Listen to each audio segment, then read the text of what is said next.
जबान संभाल के बात तू कर। आज तक अपन जबान संभाल के रखला, हाई फाई सोसाइटी में रखनी, और तू का कइला? हमार मान सम्मान इज्जत के धूल में मिला दिया। ये नहीं हो सकता। क्यों नहीं हो सकता है राघव? मेरी बेटी से बढ़कर ना ही मेरे लिए फिल्म है, ना ही दौलत।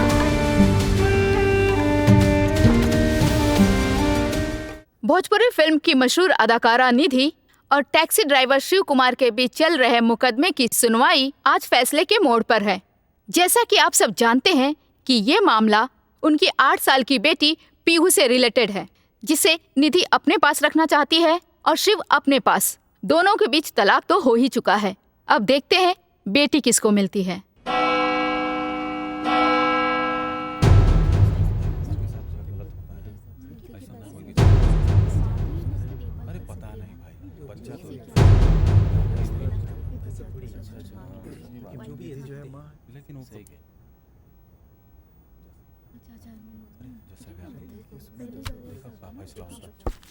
ऑर्डर ऑर्डर, अदालत की कार्यवाही शुरू की जाए। Thank you milord. मिलॉर्ड, जैसा कि अदालत को पता है, ये केस मेरी मुवक्किल मिस निधि और मिस्टर शिव कुमार के बीच 8 साल की बच्ची पीहू के लिए चलाया जा रहा है।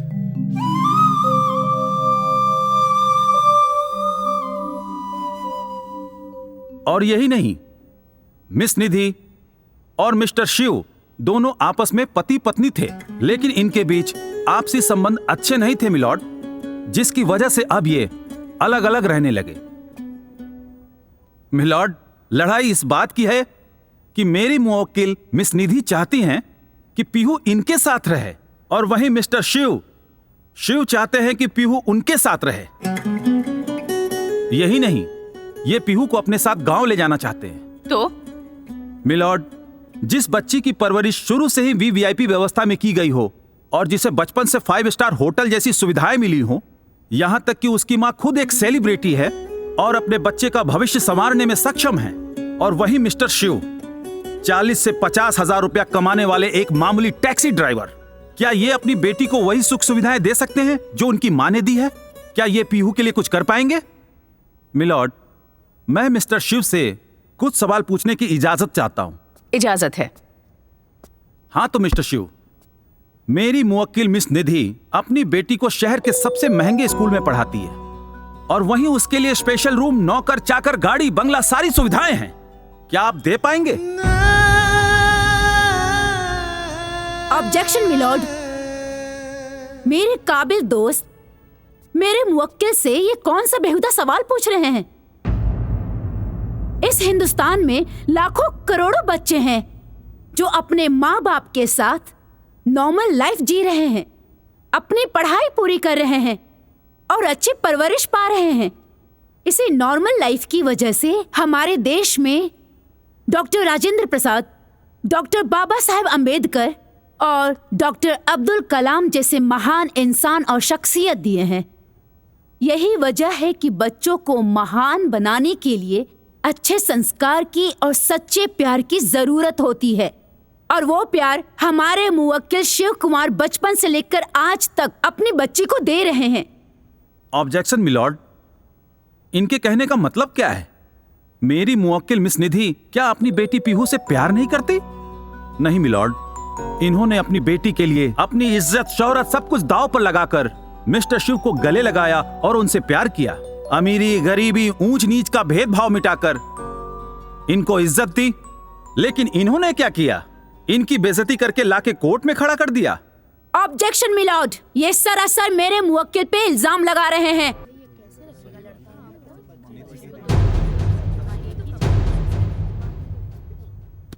Order order.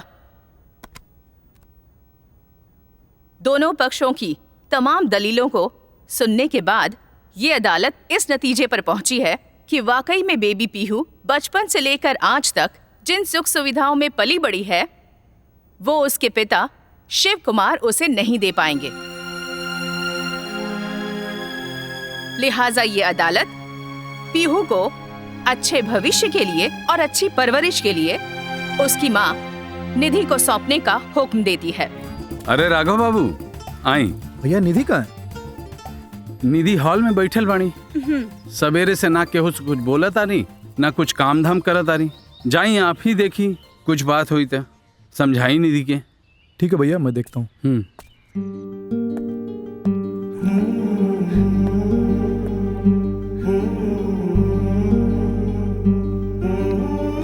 ये क्या है निधि?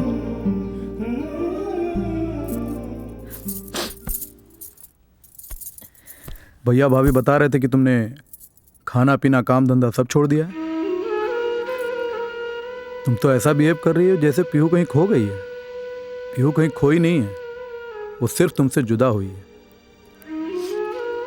देखो निधि, ये दुख तकलीफ खुशी गम ये तुम्हारा निजी प्रॉब्लम है। इसका असर अपने कैरियर पे मत होने दो। तुम इस तरह से काम धाम बंद कर दोगी, लोग तरह तरह की बातें करेंगे तुम्हारे बारे में, जिससे हमारी बहुत बदनामी होगी। मैं कहता हूं मूड ठीक करो और काम पर ध्यान दो। और रही बात पीहू की, तुम्हारा दिल जब चाहे तुम मिल सकती हो। मैं खुद ले चलूंगा तुम्हें मिलाने के लिए।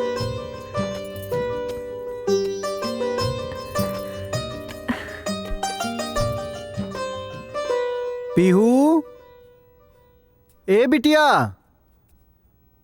पापा, हाँ? हमके बोलौला ह? जी बेटा, देखा बेटा, हम काम से बाहर जाता नहीं, हमके आवे में टाइम लग जाई। तोहरा खातिर खाना बना के किचन में रख देले बानी, त तू टाइम से खाना खा लिया, ठीक ना? जी पापा। अब पापा बाहर जाता ना तो पापा के एगो प्यारी सी किस्सी, इनमें थोड़ा सा मीठा कम रहा। ए गौरी, वाह, ई मीठा रहा। जी। आपन ख्याल रखिए और कहीं बाहर मत जाइए, ठीक ना? जी पापा। ठीक बा, पापा जाके सांझी ले आ जाई हैं। लव यू बेटा। लव यू टू पापा। बाय बिटिया। बाय। ओहो, ई पापा भी ना कितना बुद्धू हावे, सब सामान एहिजा रख देले। अब हमरे के सही करे के पड़ी। ई देखा, पापा पैसा भी सही से ना रखिले। डायरी, मेरी कहानी, शिव कुमार, पापा की कहानी, पढ़ के देखा तानी। मैं शिव कुमार उर्फ शिव। आज मेरी मुलाकात एक ऐसी शख्सियत से हुई जिसके लाखों दीवाने हैं, जिन्हें आज से पहले मैंने सिर्फ फिल्मों में देखा था। शायद ये महादेव की ही कृपा थी जो आज लाखों दिलों पर राज करने वाली इस सुपरस्टार से मुलाकात हुई और मेरी जिंदगी बदल गई।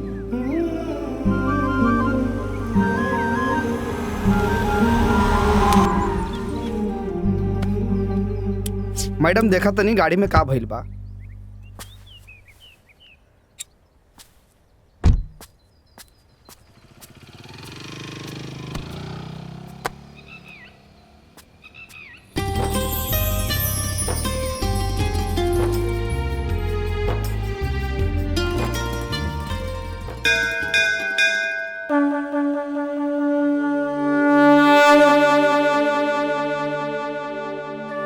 हे शिवजी महाराज, रोज रउए दर्शन क के अपना काम धाम के शुरुआत करे नी। शायद यही वजह बा कि अनजान शहर में एगो टैक्सी, एगो किराए का घर, अब बढ़िया बढ़िया दोस्त देले बड़ा प्रभु। असही अपन कृपा दृष्टि अपना यीशु पर बनौले रहो। हर हर महादेव।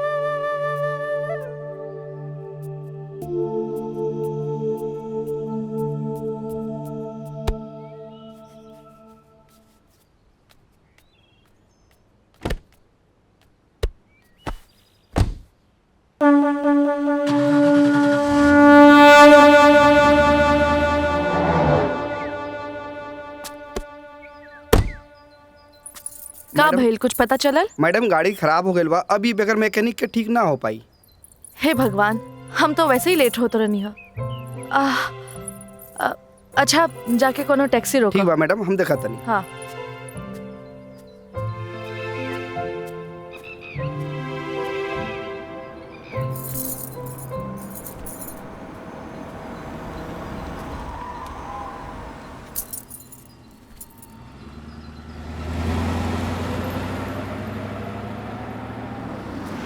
का भाई, गड़िया खराब हो गई हाँ भैया बा गाड़ी खराब हो गई बा मडाई लैंड जाए के बाद जाई बा। हाँ काहे ना जाए केकरा के जाए के बा भेजो ठीक बा अभी बुलावा तनी। आई मैडम टैक्सी आ गई।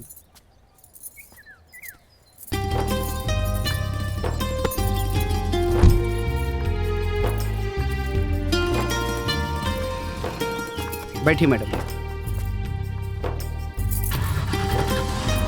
गाड़ी ठीक करवा ली हो? जी मैडम।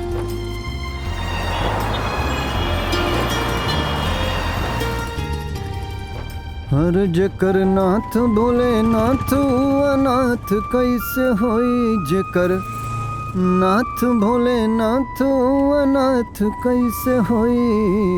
भोजपुरी गाना लागता भोजपुरी जाने ला। अरे भोजपुरी अइला के बात करता नहीं मैडम, हमरा भोजपुरी आवेला, दूसर कोनो भाषा ना आवेला। अच्छा जान ले के हम भोजपुरी खाईला, भोजपुरी पीला, भोजपुरी सुतेला, भोजपुरी उठीला। कहाँ घर पड़ी? बागी बलिया उत्तर प्रदेश के रहे वाला हई हम मैडम। अच्छा तो तू भोजपुरी फिल्म देखेला? अरे मैडम का बताई रहुआ से, हम सिर्फ भोजपुरी फिल्म देखिले, लेकिन आजकल के भोजपुरी फिल्म में वो मजा नहीं खे मैडम जौन पहले रहे। काहे? पहले कौन मजा रहे जौन आज नहीं खे? अरे मैडम पहले जब भोजपुरी फिल्म लागे ना तब पूरा परिवार के लोग एक साथे ट्रैक्टर टाली में बैठ के गाना बजाना गावत जाओ लोग फिल्म देखे। और एगो आजकल के भोजपुरी फिल्म बा, आजकल के भोजपुरी फिल्म तो मैडम नजर छुपा के जाए के पड़ेला देखे। वो काहे? अश्लीलता मैडम अश्लीलता। अब देखी जौन हीरो लोग बा लोग वो अपन गाना हिट करावे खातिर भोजपुरी के सभ्यता के, भोजपुरी के संस्कार के माटी में मिला देले बा लोग, डबल मीनिंग गाना गावता लोग। अब भोजपुरी के कुछ हीरोइन लोग बा लोग जौन बिना मतलब के अंग प्रदर्शन करता लोग मैडम। अरे हीरोइन के करे के पड़ेला जौन स्टोरी के डिमांड रहेला। अब एमे उनकर का दोष? हाँ मैडम ठीक कहा तनी, यही से तो आजकल के भोजपुरी फिल्म ना हॉलीवुड और बॉलीवुड के फिल्म नियर लागेला। भोजपुरी के कल्चर, भोजपुरी के संस्कृति कुछ नामो निशान ना होला भोजपुरी फिल्म में। खैर मैडम हम तो एगो दर्शक हई, हमारा का लेवे देवे के बाटे, जवन लागी तवन देखे जाई। अच्छा वो सब छोड़ा, ई बतावा कि हीरो हीरोइन में केकर काम अच्छा लागेला? मैडम देखी सब अपनी जगह अच्छा अच्छा काम करेला, सब ठीक बा, पर हमरा के ना निधि जी बड़ा पसंद है। अच्छा एको बात बतावा, तहरा के निधि काहे पसंद बाड़ी? का खूबी बा उनका में? अब मैडम खूबी एगो होखे तो हम रउआ के बताई, जान लें कि निधि जी तो खूबी के भंडार है। उनके डायलॉग डिलीवरी, उनकर तेवर, उनकर जोश, उनकर जुनून, आए है डांस करेली तो एकदम बिजली नियर लागेली। मान ला निधि तहरा सामने आ जाई है तब? अरे मैडम का मजाक करतानी, राम राम की बेरा, कहाँ वो सुपरस्टार निधि और हम टैक्सी ड्राइवर।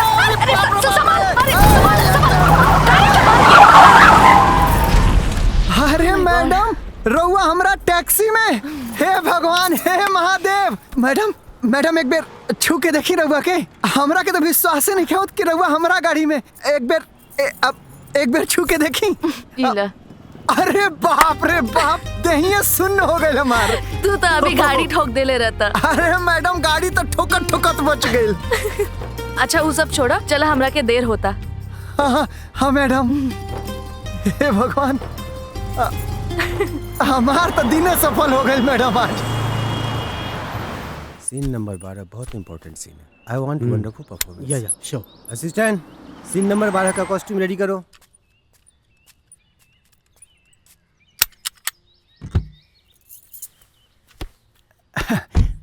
आई मैडम। अब कितना पैसा भइल? अरे मैडम पैसा वैसा के बात का करतानी, आपके इजाजत होके तो शूटिंग देख लें, कबो देखले नहीं थी। काहे ना आव। जी अच्छा सुना जी, हमरा के पता नहीं खे कि हमार गाड़ी कब आई और हमरा के घर भी वापस जाए के बा, तो तू ऐसन करे कि तू एजा रुक जा जी। जॉन भी आवन जावन के पैसा रही हम दे दे प्लस वेटिंग। ठीक बा मैडम। ठीक बा, आप स्पॉट इनकरा के चेयर दो और चाय पानी भी। ठीक बा, ओके थैंक यू मैडम। आइए।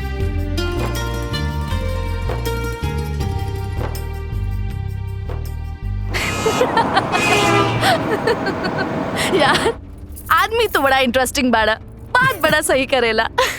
मैडम सब हमरा से ये कहेला कि शिव तू बात बहुत बढ़िया बढ़िया करेला। मैडम एगो बात कही, हाँ। ई राउर जोन सिनेमा बा न, एमे हर चीज तो बढ़िया बा, एगो चीज छोड़ के। ऊ का? ये मैडम कि जेकरा से जान पहचान निके ओहू की संगे चिपके के पड़ेला। अरे बाबा, वो सब नाटक होला, साचो ना। हम सब एक्टिंग करेनी, एक्टिंग। बात तो ठीक बा मैडम, बाकी एक्टिंगों में हमारे गांव की तरफ कोनो लड़का कोनो लड़की के छू देलस ना तो कट्टा निकल जाई मैडम, कट्टा। अच्छा? हाँ, अब हमरे ले लें, अब हमरे के देख लें। जब 10 में पढ़त रहनी तो एगो लड़की के लाइन मारत रहनी। एक दिन का देखा तनी कि वही स्कूल के एगो लड़का वो लड़की के लाइन मारत। आ गई गुस्सा, ईंटा उठा के ससुर के कपार फोड़ देनी। का भइलू लड़का के? ओ लड़का के कुछ ना भइल हमार प्रिंसिपल साहब बोलौना नाव काट के घरे भेज दे। अब बाबूजी के पता चलल तो बाबूजी जूता मार के घर से बाहर निकाल देना। फिर बम्बई आ गए। अच्छा वो सब छोड़ा, ये बतावा कि दिन के कितना कमा लेला? ये मैडम जितना एगो डॉक्टर है एगो इंजीनियर कमा ले। मतलब मैडम कबो 2000 मिल जाला, कबो 2500 मिल जाला, और महादेव प्रसन्न हो गई ना तो 3000 रुपया मिल जाला। तो आज की कमाई तो गई ना मैडम, आज की कमाई तो हमके जिंदगी भर याद रहे। मैडम रउआ जैसन सुपरस्टार रोज रोज कहाँ मिलेला है? और एक बात बताई मैडम, सच में हम आपके ना डाई हार्ड फैन है। दुनिया में सबसे बड़का फैन हम ही हैं।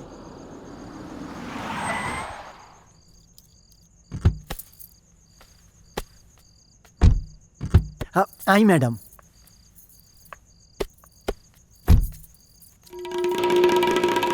ई लशीर अपन दिन भर के कमाई और वेटिंग चार्ज। अरे ही क्या करता नहीं मैडम, देवही के बात एगो सेल्फी दे दें।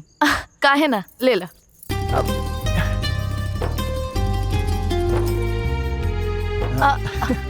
अरे ऐसे ना, दा हमरा के, हम लेता नहीं।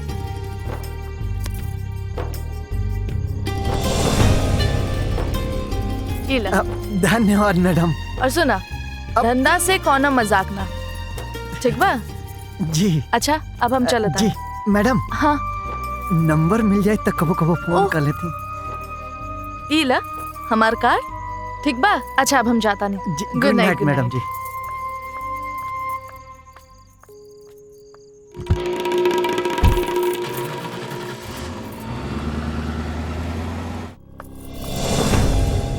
भैया ये सब का बचपना हो निधि?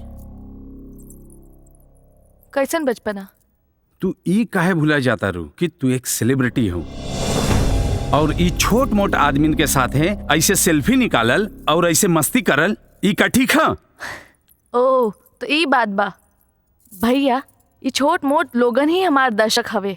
ऊ दर्शक जो हमार सोशल मीडिया पे मान सम्मान बढ़ावेला। और रहल बात सेल्फी के, तो ये टैक्सी ड्राइवर सेल्फी के ना सैकड़ों लोगन के दिखाई है, पब्लिसिटी करी है। पब्लिसिटी भैया।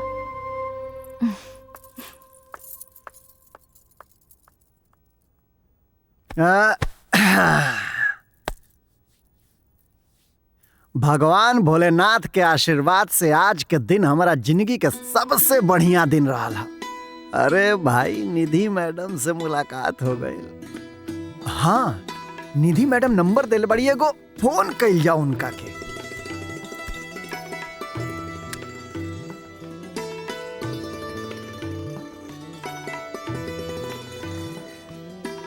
अरे ना ना ना ना ना ना, डायरेक्ट फोन कर ठीक नहीं थे। का पता अच्छा लागी कि ना, मैसेज कर लियो। हाँ, हाय।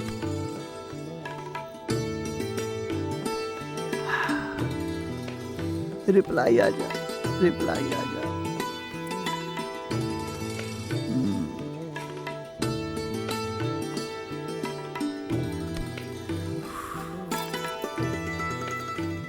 रात ढेर हो गई बा, बुझाता सूत गइल बड़ी। कोनो बात ना, मैसेज तो भेज दिले बड़ा से। चलो तू कपड़ा उपड़ा बदलो, सुता मर्दवा।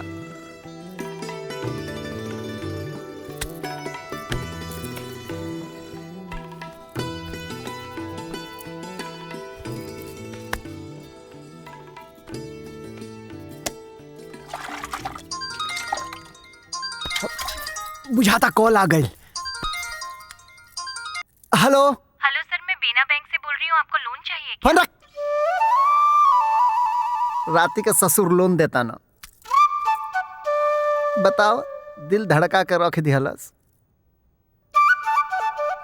मैसेज तो डिलीवर हो गइल बा, पढ़ले नहीं बुझाता सूत गइल बड़े। चलो शिव तू सुत्ता, बिहने उठ के देखल जाई रिप्लाई आवता कि ना।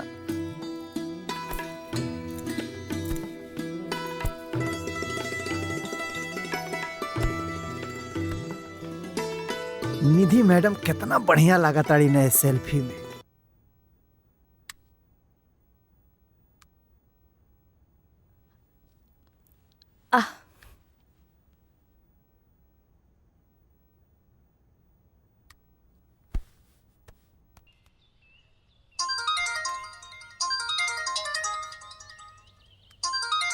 अरे निधि मैडम।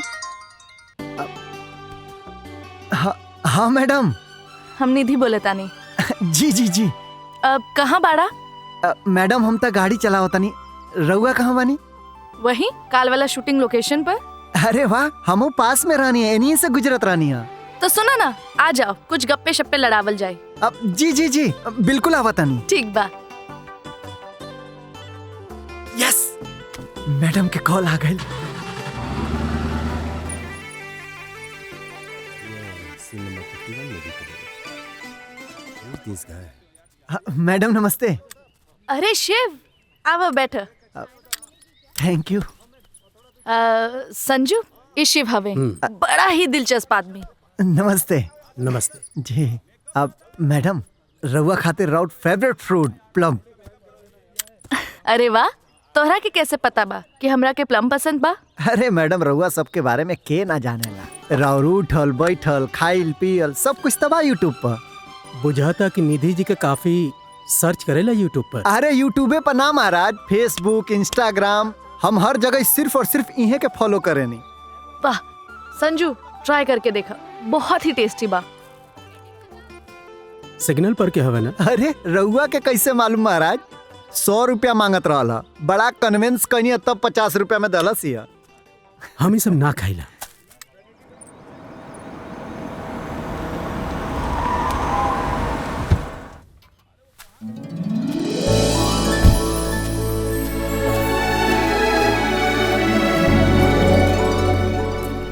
निधि, हाय। अरे रूपा, हाय रूपा, तू यहाँ अचानक? तुझे इनवाइट करने आई हूँ। अब इनवाइट? 7 तारीख को मेरा जन्मदिन है, सबको मैसेज कर दिया। तुझे पर्सनली यहाँ इनवाइट करने आई हूँ, क्योंकि उस दिन सिर्फ मेरा जन्मदिन ही नहीं है, एक सरप्राइज भी है तुम्हारे लिए। सरप्राइज? कैसा सरप्राइज? आना उस दिन, वो तो बर्थडे वाले दिन ही तुम्हें पता चलेगा। ठीक है, आजा चल कॉफी पी लेते हैं। नहीं नहीं, आज नहीं, बहुत लेट हो रही, मुझे बहुत काम है आज। पक्का? पक्का। चल बाय। Take care.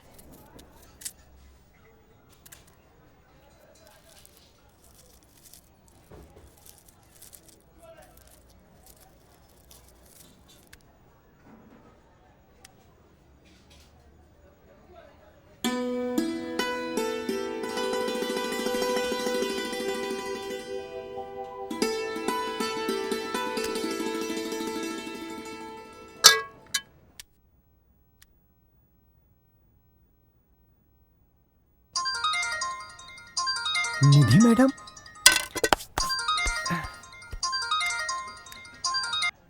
अब हाँ मैडम। शिव, आप सूत गए लगा? अरे ना मैडम, बस पापी पेट खातिर कुछ पकावत रानी है और फोटो निहारत रानी है। अच्छा अच्छा सुना, हमरा के अभी कॉल आयल रहे, कल शूटिंग कैंसिल हो गई बा। तब का घर में बैठे बैठे बोर हो जाए, कल घूमे चली। घूमे? पर कहाँ?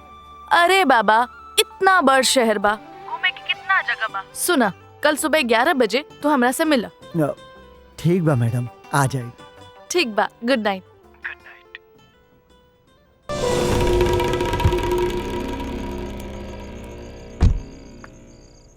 अच्छा शिव, हम जाता नहीं। Good night madam. Good night. हाँ बाय।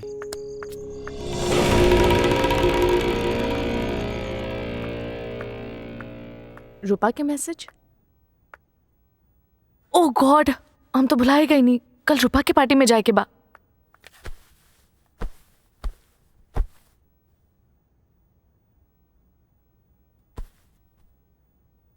हेलो शिव। हाँ मैडम। एगो बात बतावल भूला गई नी। का कल हमरा के पार्टी में जाए के बा।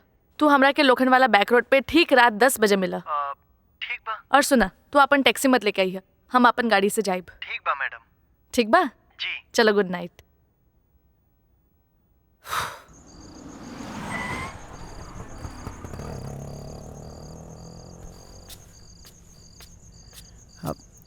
Good evening madam. Oh good evening Shiv.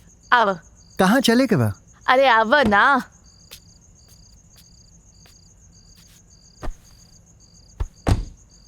वाह इला जी। तहरा खातिर कोट पैंट हमरा खातिर? तहरा खातिर बनवली। हमरा खातिर कहाँ है? अरे बाबा, हम एगो पार्टी में जा रहल बानी और ऊ पार्टी बिजनेसमैन के पार्टी हवे जहाँ बड़ा बड़ा लोग आई हैं, और तू तो हमार दोस्त बाड़ा, तो तहरा के जेंटलमैन तो लागे के पड़ी। फिर तो मैडम वो पार्टी में हम ना जा। काहे? मैडम जोने पार्टी में इंसान के पहचान ओकरा कपड़ा से होके, वो पार्टी में जाए के इजाजत हमार जमीर हमके ना दे। आज के सच्चाई यही है मैडम कि ये टैक्सी ड्राइवर के वर्दी हमार जान है, यही हमार पहचान है। तो आपके ए पार्टी में हम जाए लायक नहीं थी, क्षमा चाहता नहीं। शिव, तहार इहे ईमानदारी और खुददारी तहरा के हमार सबसे खास बनवलस। अब तू यही ड्राइवर के वर्दी में चला, हम कुछ ना बोलब। चला Manoj.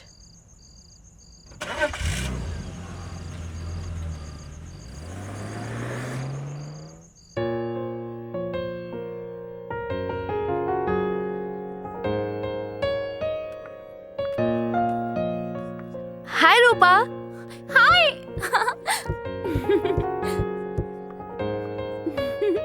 Hello Nidhi. Happy birthday. Thank you. चले? चलो अब तू चला। अरे ना ना मैडम, चला ना। अरे आप जाइए। पक्का? पक्का। ओके चलो जी। रूपा।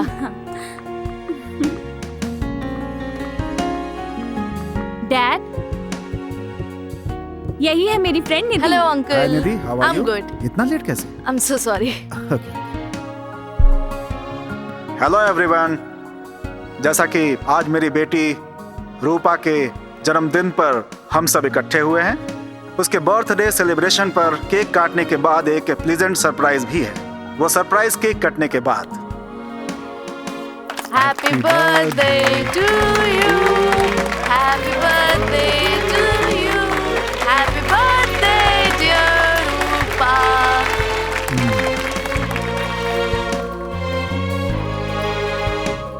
तो दोस्तों, अब वो खुशखबरी देने का समय आ गया है। मेरी बेटी रूपा ने अपना जीवन साथी चुन लिया है और वो लड़का मेरी कंपनी में ही काम करता है। Vijay, please come on the stage. Thank you.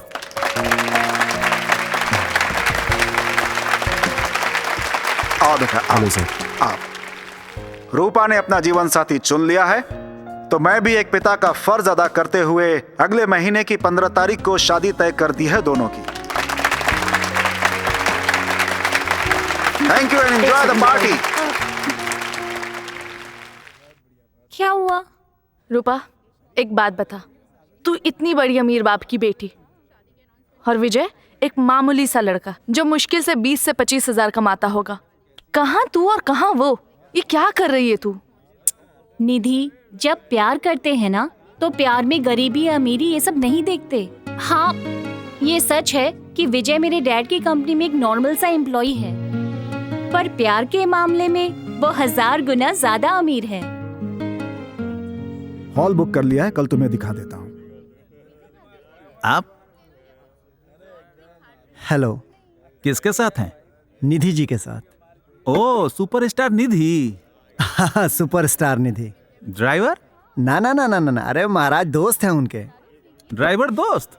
अब हाँ, ड्राइवर दोस्त। तुझे पता है एक बात, पूरी दुनिया में विजय ही एक ऐसा लड़का मिला मुझे जो मेरी दौलत से नहीं, मुझसे प्यार करता है, पूरी ईमानदारी के साथ। ठीक है बाबा, वो सब ठीक है, पर इतनी जल्दी शादी? यही सही टाइम है शादी करने का। सही टाइम पे शादी, सही टाइम पे बच्चे, सही टाइम पे जिम्मेदारी। तू भी एक सही सा लड़का देख के शादी कर ले जो तुझसे सच्चा प्यार करता हो। अरे भाई, दारू पियोगे? अरे ना ना, हम दारू वारू नहीं पीते हैं महाराज। अरे दारू में मजा ही मजा है। जब एक घूंट अंदर जाती है तो दिल की बात जुबां पे आ जाती है। नहीं नहीं।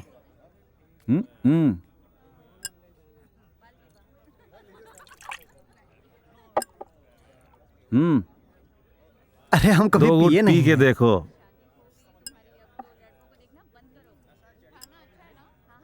पीना पड़ेगा। अरे एंजॉय करो यार। अरे बहुत कड़वा है महाराज। Enjoy brother.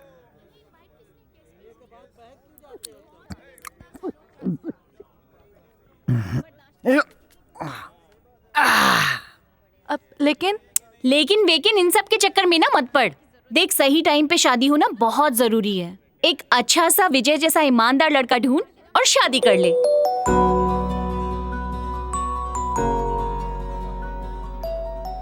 मैडम शिव साहब ने बहुत ज्यादा पी लिया है, लगता है ड्रामा करने वाले हैं। व्हाट? ई कैसन बात करत ताड़ू शीला? बिल्कुल ठीक बात करत तानी। इतना बड़का पार्टी में ऊपर टीचर ड्राइवर के लेके गइल बिया और लाडली बहिन, ओह में सूट खरीद के अपना गाड़ी में बिठा के सब पता कैले बानी ड्राइवर से। हमरा तो समझ में नहीं आवता ई लड़की का करी। हम तो परेशान हो गइल बानी। निधि के कुछ करे के जरूरत ना बा। करे के बाद तो उ लड़का के, उ ड्राइवर के, जे जोंक जैसा निधि के पीछे चिपकल बा। ये दारू भी बड़ा कमाल के चीज होला मैडम। दिल में दबल बात जुबान तक आ जाला।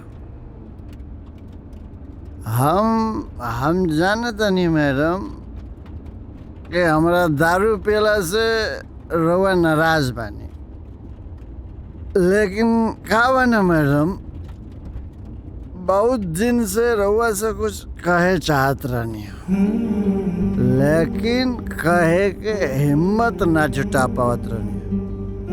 यही से आज दारू पी लेनी है कि रउआ से दिल के बात कह दे।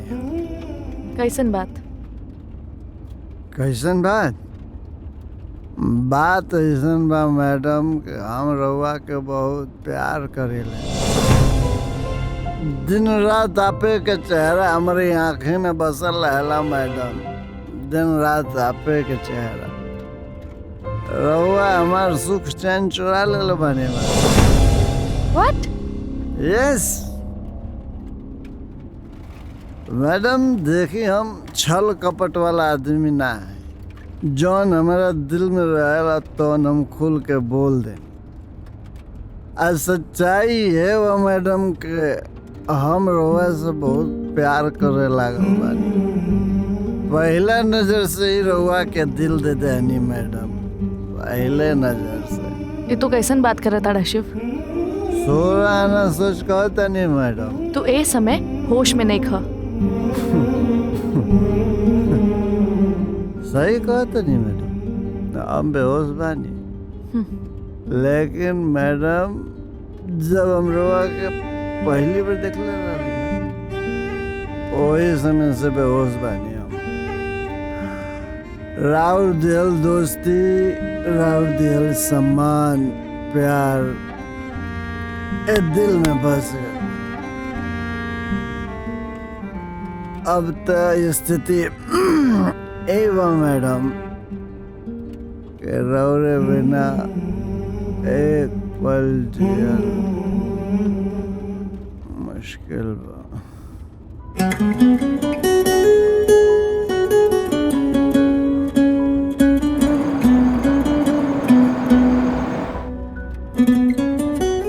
पूरी दुनिया में विजय ही एक ऐसा लड़का मिला मुझे जो मेरी दौलत से नहीं मुझसे प्यार करता है। तू भी एक सही सा लड़का देख के शादी कर ले जो तुझसे सच्चा प्यार करता हो।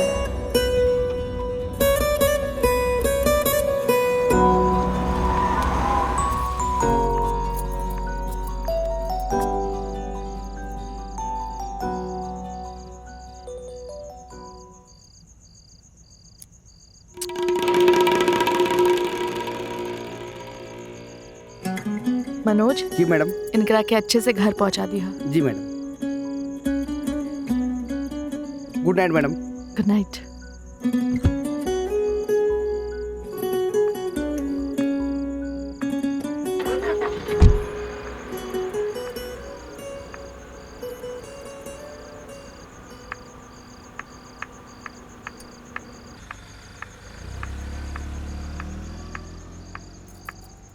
भैया अभी ले जागल बाड़ा जा।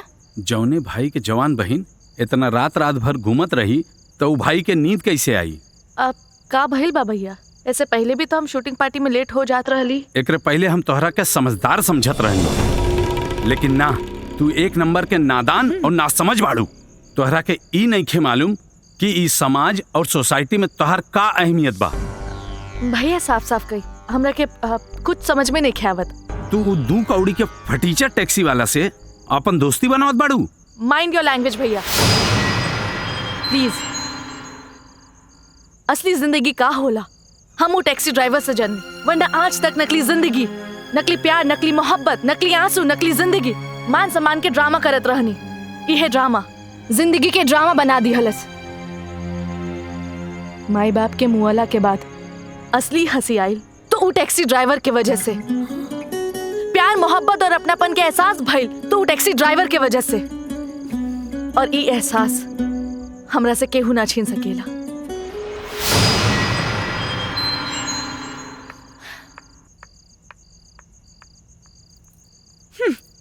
बुझा गई इनकर वजह। अगर ई अपन असली वजह में कामयाब हो गई ना तो ऊ टैक्सी ड्राइवर ई घर के मालिक बनी और हमनी दोनों जन बनब नौकर। Camera action. अब जमाना चाहे कुछ भी कहे, तोप से उड़ा दे या गोली चला दे, हम तो क्या अपन दिल दे चुकल बानी शिव, दे चुकल बानी। कट कट कट। निधि, आपके हीरो का नाम सागर है, शिव नहीं। I'm so sorry sir, एक और टेक लेते हैं। Ready, camera rolling action.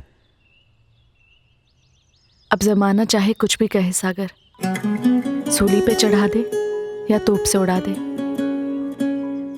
हम तो हो क्या अपन दिल दे चुकल बानी, जरूरत पड़े तो जान भी दे दे शिव। कट कट कट। मैडम, अब आपके हीरो का नाम सागर है, शिव नहीं। प्लीज सही से डायलॉग बोलिए। आज इनके सागर के ना शिव के भूत सवार बा। यू है शिव है ना taxi driver. You shut up. अब सर आज मैं बहुत ही टायर्ड हूँ, आप कोई और शॉट ले लीजिए, कल करेंगे। चलो ठीक है। ओके सर। दूसरे सीन की तैयारी करो। जी सर। सर निधि के हो का गइल बा? जुबां पे लगा रे नमक इश्क का। अब क्या होगा? होगा क्या? पैकअप।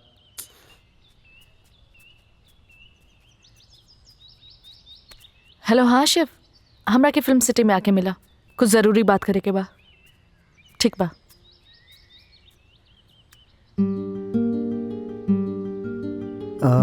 मैडम, इतना जल्दी में काहे बुलौनी है?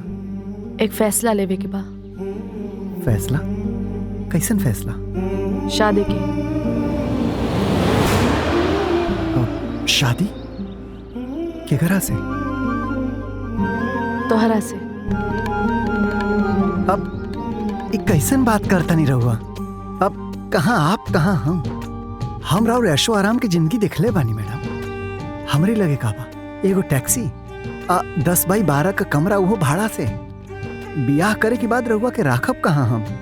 शिव, तो अगर चिंता मत कर, तू हमरा साथे रह, हमरे मकान में। ना मैडम, बियाह कैला के बाद रौरी मकान में रहा, ये हमार जमीर हमरा के गंवारा ना करी। अरे बाबा, वो घर हमार पैसा के बनल बा और ऊपर सिर्फ हमार अधिकार हो। और शादी के बाद पत्नी के हर अधिकार पर पति के अधिकार होला ना? ना मैडम जी, पति के कमाई से बनावल हर चीज पर ओकरे मेहरारू के हक होखे के चाहिए। पर मेहरारू के कमाई खाए और मेहरारू के कमाई से बनावल चीज पर राज कैल, ई मर्द जात के शोभा ना देगा। तो ठीक बा, ई बतावा कि तोहार महीना के खान पान और भाड़ा में कितना खर्च होला? अब यह कुल 15 से 20,000 रुपया। और मेहरारू साथ आ जाई तो? मेहरारू साथ आ जाई तो 10,000 रुपया बढ़ जाई। तो ठीक बा शिव, तू हर महीने हमरा के 30,000 ला के दीह। ई सोचिए कि अपन बीवी के भाड़ा के मकान में रखा ताड़ा। और शिव, तहरा के हमार क्रिया बा, तू मना ना करबा। ठीक बा, लेकिन मैडम जी राउर भैया भाभी। तू लोग के चिंता मत कर, उ सब हमरा पे छोड़ दा। उ लोग उहे करी जे हम चाहब। तू बस दूल्हा बने की तैयारी कर। ठीक बा।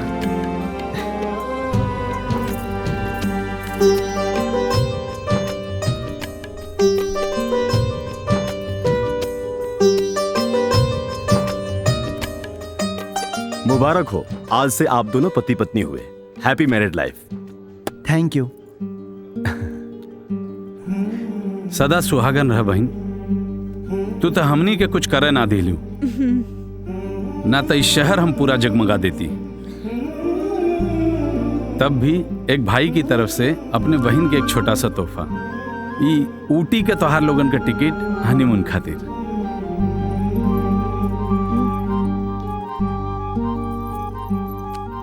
थैंक यू भैया, थैंक यू। वेलकम। पापा आ गए। पीहू, ए बिटिया पीहू। बिटिया रानी, ई देखा हमार बिटिया रानी तो अबहिने सुत गइल बड़ी। पीहू, ए बेटा। ओ पापा, कितना बढ़िया सपना देखत रानी हम। बिटिया रानी, इस सपना देखे के टाइम ना है, ये खाना पीना खाए के टाइम है। लेकिन पापा, तू तो लेट आवे के रहला, फिर इतना जल्दी? ऐसे कि हमके पता रहल है कि हमार बिटिया रानी घर पे अकेले बाड़ी, यही से हम सब काम निपटा के फटाफट चल आईनी है। काम? हाँ बेटा, हम स्कूल में तोहार नाम लिखवा देनी है और अपना खातिर ब्रूम ब्रूम ऑटो ले लेनी है। अच्छा? हाँ, अब काल से हमार बिटिया रानी स्कूल जाई और पापा ऑटो रिक्शा चलाई हैं। और हाँ, हाँ, ये एगो नन्ना मुन्ना छा मोबाइल हमारी बिटिया रानी खातिर। Mobile phone? हाँ, एमे हम मम्मी के नंबर और हमार दोनों जनी के नंबर सेव कर देले बानी। तो जब हमरे बिटिया रानी के मन करे तो अपना मम्मी के या अपना पापा के फोन करके बतिया सकेली। थैंक यू माय लवली पापा। मेरा बेटा बेटा। पीहू, अब एक काम करो, चलो फटाफट खाना खाई जाओ, फिर सुत जल जाई। ठीक बा? ओके पापा। चला।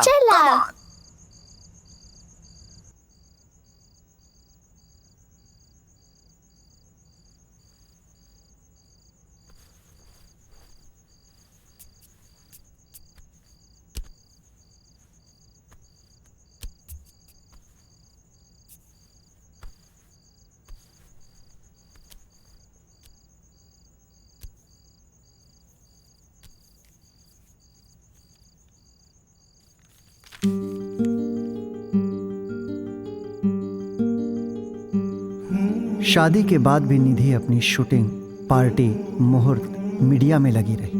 मैं हर तरीके से उसका साथ देता रहा। कभी कभी पत्नी के बिना अकेलापन कचोटता था। इस तरह कब 1 साल गुजर गए पता ही नहीं चला। मेरी खुशी का ठिकाना तब नहीं रहा जब मुझे पता चला कि मैं बाप बनने वाला हूं। और मेरे जीवन का सबसे खुशी भरा और अनमोल क्षण वो था जब मेरी गोद में मेरी नन्ही सी परी, मेरी बिटिया पीहू आई।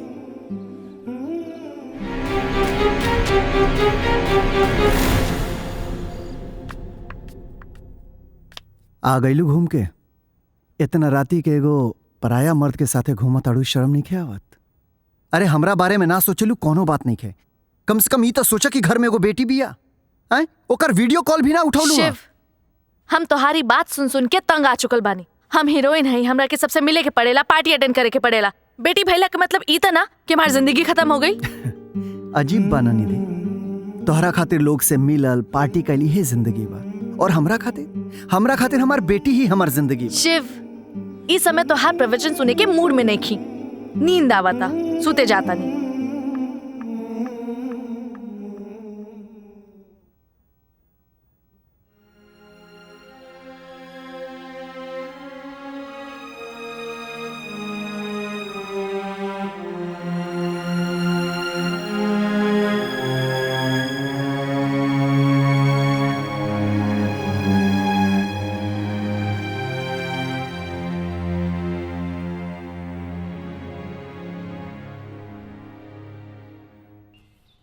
देखते देखते मेरी बेटी 8 साल की हो गई। ये 8 साल का वक्त कैसे गुजर गया कुछ पता ही नहीं चला।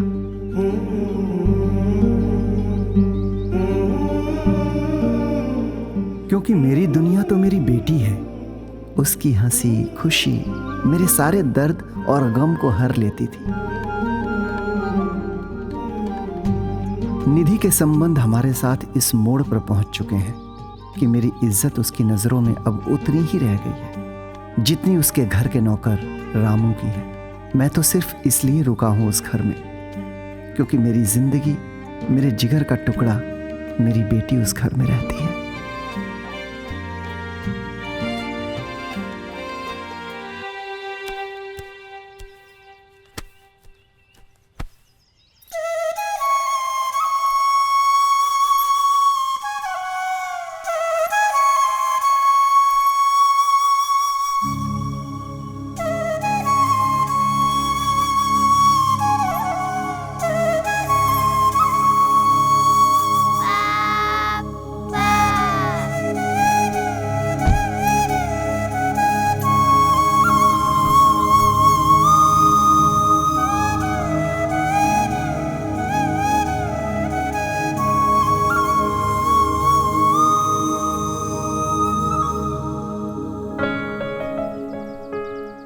पापा हाय देखा हम कप जीत ले बानी। अरे वाह, हमार बिटिया रानी कप जीत ले बिया। हाँ पापा, हम पूरा क्लास में फर्स्ट आयल बानी। वाह, आज तू साबित कर देलू कि तू हऊ हमार बेटी नंबर 1। पापा ई कप मम्मी के दिखावे चलल जा। बेटा मम्मी तो हाथ डिस्टर्ब हो जी है, शूटिंग पे हुई है ना, बाद में दिखा दिया। ना प्लीज ना, मम्मी कप देख के बहुत खुश हो जाइए। प्लीज पापा, प्लीज प्लीज प्लीज पापा। ओके ओके ओके। Oh thank you my lovely पापा, थैंक यू। चला बैठा बैठा।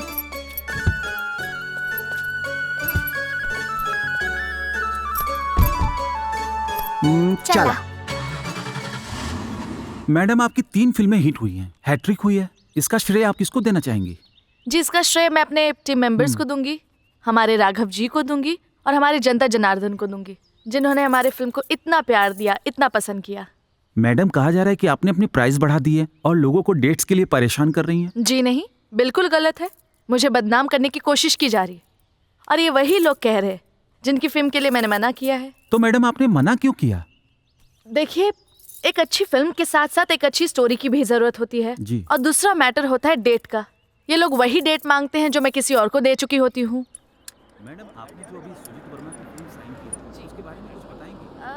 के बारे में आपका कैरेक्टर कैसा है, इसके बारे में कुछ बताएंगी? देखिए, कैरेक्टर बहुत ही अलग है, जितना मैं करती हूँ फिल्म उससे।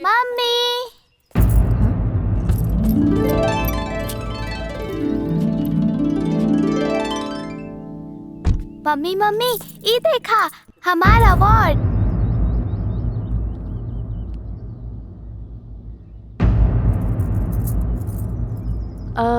पीहू बेटा, तू यहाँ? हाँ पापा लेके आइले है। मम्मी पूरे क्लास में फर्स्ट आई नहीं हम। अरे वाह। अच्छा बेटा तू घर जा, देखा हमारा इंटरव्यू चला था। हाँ ठीक बा। मैडम आपको देखकर लगता नहीं कि आप 8 साल की बच्ची की माँ हैं। काफी मेंटेन किया है आपने। Thank you. क्या आपके पति अभी भी टैक्सी चलाते हैं?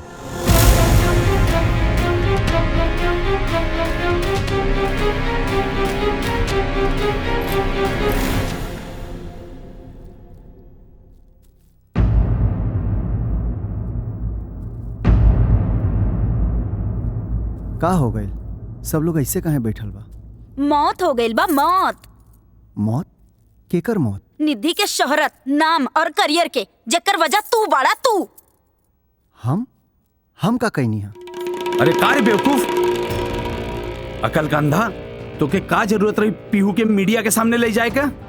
वो तोर ई फटीचर सी हालत में। भाई साहब प्लीज जबान संभाल के बात तू करी। आज तक अपन जबान संभाल के रख रहा कि केहू और जबान संभाल के रखी? तहरा के इज्जत से सर उठा के चले के मौका देनी, हाई फाई सोसाइटी में रखनी, और तू का कइला? हमार मान सम्मान इज्जत के धूल में मिला दिया। ये कैसन बात करता हूँ? ये कैसन कलंक के टीका हमरे कपारे मढ़त अड़ू? अरे कलंक की टीका तो हमार माथा मर देला। देख लिए कल के हेडलाइन और अखबार। का जरूरत रहे तहराई टैक्सी ड्राइवर के हुलिया में मीडिया के सामने आवे के?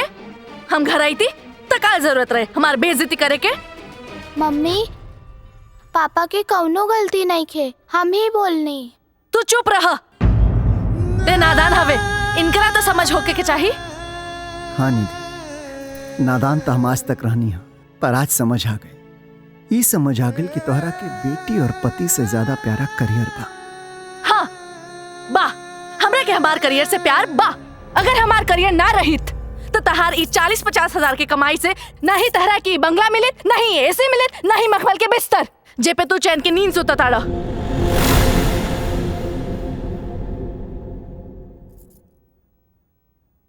अब तो हमें बंगला में न रह पाए न सुत पाए निधि। काहे से कि तू हमरा जमीर के सामने सच और झूठ के दीवार खड़ा कर देलू। निधि, हम सच्चाई और खुददारी के जीवन न छोड़ सके नहीं, और तू ही दिखावा के जिंदगी न छोड़ सके। और वैसे भी हमरा तोहरा बीच में पति पत्नी जैसन कोनो रिश्ता तरह ही निखे गए, तब बेहतर बा हमन के अलग हो जाइए। हाँ, हम तंग आ चुकल बानी सबसे, अलग हो जा। ठीक बा, काले हम अपनी बिटिया के लेके गाँव में चल जाए। तू के हव ये फैसला लेवे वाला? पीहू हमार बेटी है, पीहू हमरा साथे रही। ओए! खबरदार जब पीहू के बारे में बात करी। बचपन से एकर माई बन के एकरा के हम पलनी, एकर बाप बन के हम पलनी, और आज तू पीहू के अपना साथे रखे के बात करता डू। सुना, हमरा बेटी के केहू भी हमसे अलग ना कर सकेला। ठीक बा, तो आप कोर्ट फैसला करी कि पीहू तहरा साथे रही कि हमरा साथे।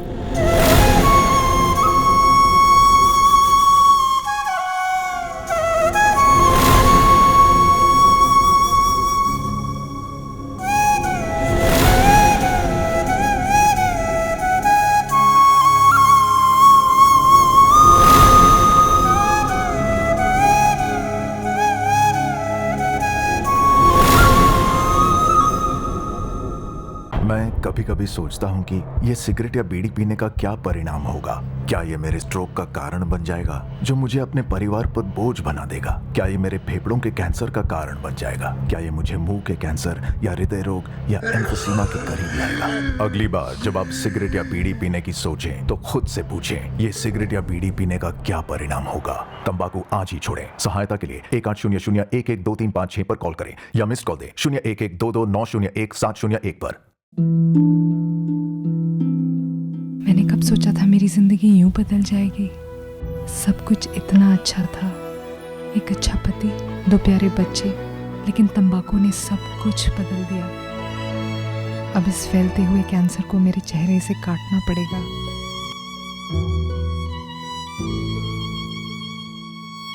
कुछ भी पहले जैसा नहीं होगा। आज मैं बहुत डरा हुआ हूं, क्योंकि आज कोर्ट पीहू को लेकर फैसला सुनाने वाली है।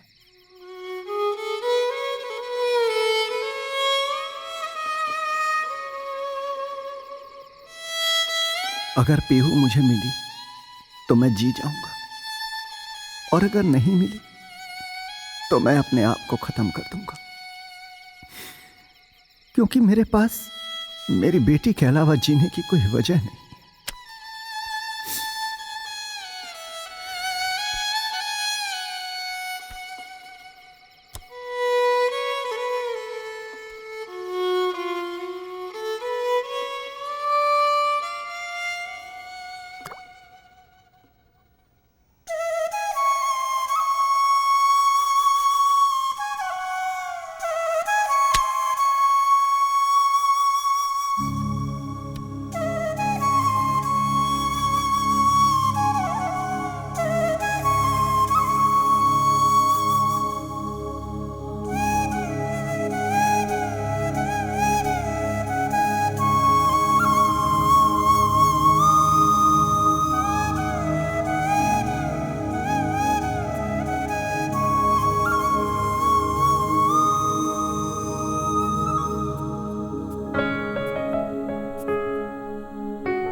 हाँ, आ गई हमरे बिटिया रानी के स्कूल। बेटा ये तोहार स्कूल है और देखा ए जगह पर तू बिल्कुल नया बाड़ू, ऐसे कहीं पे भी इधर उधर गईला की जरूरत नहीं है। ठीक 4 बजे पापा तोहरा के लिए आ जाई हैं। जी पापा। ठीक बा बेटा। पापा हम मम्मी से बात कैले ह। कब कैसे? अरे पापा जॉन फोन कल दिले रहला। ओके त का कहत रही बिटिया रानी के मम्मी? मम्मी बोली बहुत याद आवत है तोहर। पापा हम गर्मी के छुट्टी में मम्मी से मिले जाए। पक्का जाई पक्का। Yes yes. बाय पापा। बाय बेटा।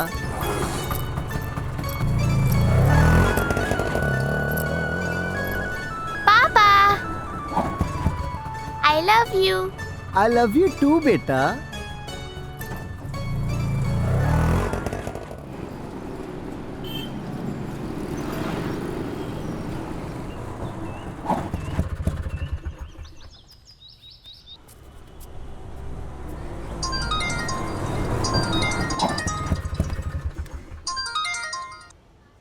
हेलो।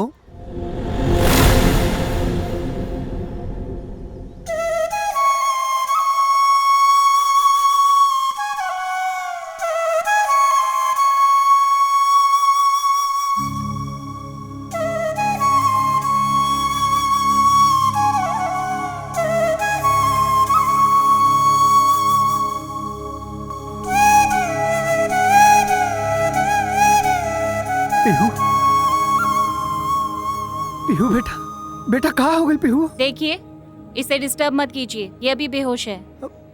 कहाँ हो गई हमारी बिटिया के? डॉक्टर साहब ही आपको बता पाएंगे। जी प्रिंसिपल साहब कहाँ हो गई हमारी बिटिया के? स्कूल में चक्कर खा के गिर गई थी, तभी मैंने आपको कॉल किया। जी कहाँ भइल बा डॉक्टर साहब हमारे बेटी के? देखिए मिस्टर शिव, जानना तो सब चाहते हैं, समझना कोई नहीं चाहता। मतलब ये डॉक्टर, हॉस्पिटल, दवाई, ये सब तो बच्चों के लिए एक सपोर्ट है। सबसे बड़ी दवाई तो माँ बाप का प्यार होता है। बच्चों को संभालना, देख रेख और उनको इतना खुश रखना, उनको एहसास न होने देना कि वो किसी तरीके से बीमारी में है। डॉक्टर साहब हमार बेटी हमार जिंदगी है और ओकर मुस्कान हमार दुनिया। रहुआ साहब सब बताई ना हमरा बेटी के का भइल बा। मिस्टर शिव, आपका ये कॉन्फिडेंस देखकर लगता है कि आप एक हिम्मत से काम लेने वाले समझदार पिता हैं। आपको अपनी बेटी के साथ हिम्मत और समझदारी से काम लेना पड़ेगा। उसे इतना खुश रखिए कि उसको पता ही न चले कि वो बीमार है। जल्द ही उसे लखनऊ लेकर जाइए और किसी बड़े हॉस्पिटल में इलाज करवाइए। बाकिर कहाँ है डॉक्टर साहब? ऐसन का भइल बा हमरा बेटी के? मिस्टर शिव, आपकी बेटी 3 से 4 महीने की मेहमान है। उसे ब्लड कैंसर है।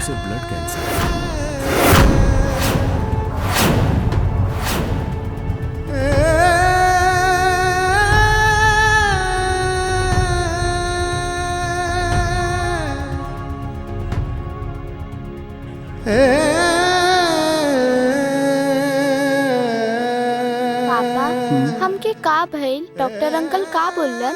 बेटा तू पहली बेर गाँव में आयल बड़ू ना, तेजा के माहौल के असर भइल बाटे। दवाई खइबू त ठीक हो जाइबू। हाँ पापा हम जल्दी ठीक होकर और खुद स्कूल जाए। हम रास्ता देख ले बानी। ना बिटिया, तोहरा के खुद स्कूल गईला की जरूरत नहीं है। पापा तोहरा के छोड़ के आई है ना। लेकिन काहे? वैसे कि हमार बिटिया रानी अभी छोट बाड़ी, उनके नाजुक नाजुक पैर में कंकड़ गड़ जाई तब। पापा हमार कितना ख्याल रखेला, अब हम भी तोहर ख्याल रखब। ओह कैसे? जब हम ठीक हो जाए तब हम नाश्ता, खाना और तोहर बाल में तेल मालिश भी कर दे पापा। तोहरा के कुल कहला के कोनो जरूरत नहीं है बेटा। लेकिन काहे? काहे कि तोहर पापा अभी जिंदा बाने और हमार बिटिया रानी ना हमरा खातिर दुनिया के सबसे अनमोल धरोहर है। थैंक यू माय लवली पापा। लव यू टू बिटिया, लव यू। अब चलो सूत जा जल्दी से। चलो सूत।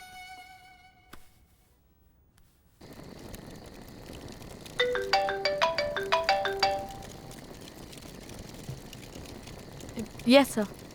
निधि, बच्ची का सब रिपोर्ट सही है। ये ब्लड कैंसर के आखिरी स्टेज पे है। बहुत कम समय है इसके पास। सर कुछ भी रास्ता नहीं निकाल सकते आप? सर जितने पैसे खर्चे होंगे मैं करने के लिए तैयार हूँ। बस मेरी बेटी को। नहीं निधि, इस स्टेज के बाद कोई रास्ता ही नहीं बचता। सॉरी निधि, इस वक्त मैं इस बच्ची के लिए इतना ही कह सकता हूँ। God bless you.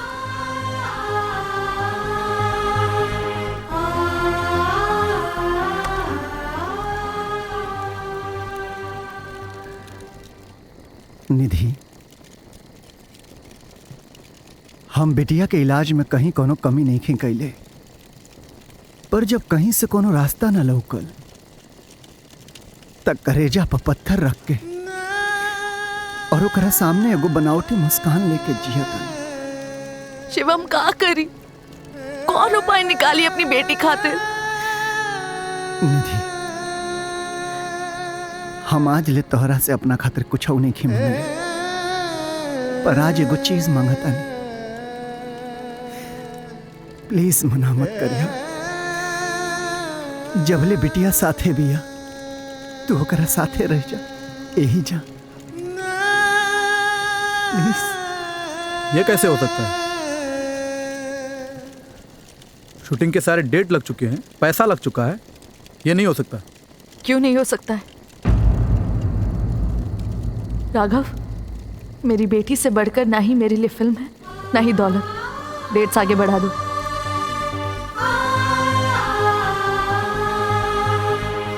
इट्स ओके, मैं कल ही मुंबई चला जाता हूँ और सारे डेट आगे बढ़ा देता हूँ।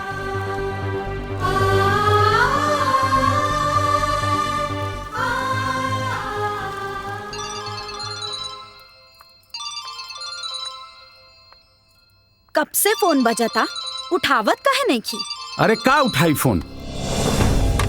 सवेरे से लोगन से झूठ बोल बोल के जबान खिया गेल बिया। एक तो पता नहीं उहाँ का करत बिया, फोनो ना उठावत बिया निधि। तो राघव के फोन करके पूछ ली ना कि कहाँ बाड़न सा उ लोग। वो अभी नहीं आएगी भाभी। काहे? का भइल? भैया वो पीहू को ब्लड कैंसर हो गया है। का बकवास करत बड़े? वो कुछ ही दिन की मेहमान है। हे भगवान, ये का हो गई? जाना ताड़ू मम्मी, हम और पापा हमेशा यही जा सुतेली। अच्छा? हाँ, और पापा हमेशा नई नई कहानी सुनावेले और एगो कहानी हम सीख ले बानी। अरे वाह, हमरी बिटिया के एगो कहानी आवेला। हाँ, सुनाई? सुनावा। हाँ, एक ना तांगे वाला था और वो तांगा चलाता था और खाली समय में बांसुरी बजाता था और मीठी मीठी बातें करता था। एक दिन एक राजकुमारी अपने रथ से जा रही थी तो रथ का पहिया टूट गया। तो फिर तांगे वाले ने राजकुमारी को अपने तांगे में बिठाकर राजकुमारी के घर तक छोड़ दिया। राजकुमारी को तांगे वाला बहुत अच्छा लगा। फिर दोनों मिलने लगे और दोनों को एक दूसरे से प्यार हो गया। फिर एक दिन राजकुमारी तांगे वाले को छोड़कर चली गई। तांगे वाला बहुत रोया। मम्मी, राजकुमारी तांगे वाला के छोड़ के कहाँ चल गई? काहे? पापा ना बतवला क्यों कहाँ गईली? पापा तो कहत रहले राजकुमारी परी लोग चल गई। तमाई बेटी के गुफ्तगू चालू बा, है ना? पापा, मम्मी के हम एगो कहानी सुनावली। हाँ। अच्छा, हमार बिटिया रानी मम्मी के कहानी सुनावत रही है। हाँ पापा, तू यही जा सूत जा, हम तोहरा की कहानी सुनाई, शेर और सियार वाली। अब ना बेटा, आज तू मम्मी के लगे सुता, हम बगल वाला कमरा में सूत जाता नहीं। ना पापा, तू यही जा सूता, हम खाना भी यही जा लेके आए। अरे बेटा, हम राघव अंकल के एयरपोर्ट छोड़े गए लानी है ना, तो हम उनके संगे रास्ता में खाना खा लेनी। तो ठीक पापा, प्लीज यही जा सुता ना। कितना दिन के बाद मम्मी पापा के संगे सुते के मिला था।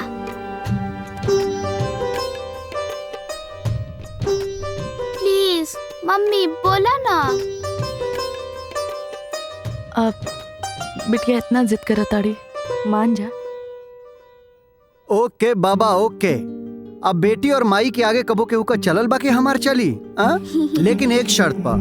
पाप आज बहुत थक गइल बाना, पापा आज कहानी वहानी बिल्कुल ना सुनी है। ठीक बा पापा। हाँ।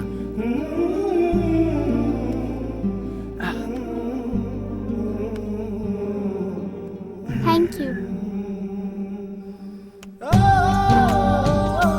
पापा। अब हाँ बेटा। जब हम छोट रहले तब ऐसे ही हाथ रखत रहले ना, ताकि हमके कोनो चोर ना ले जाए। हाँ।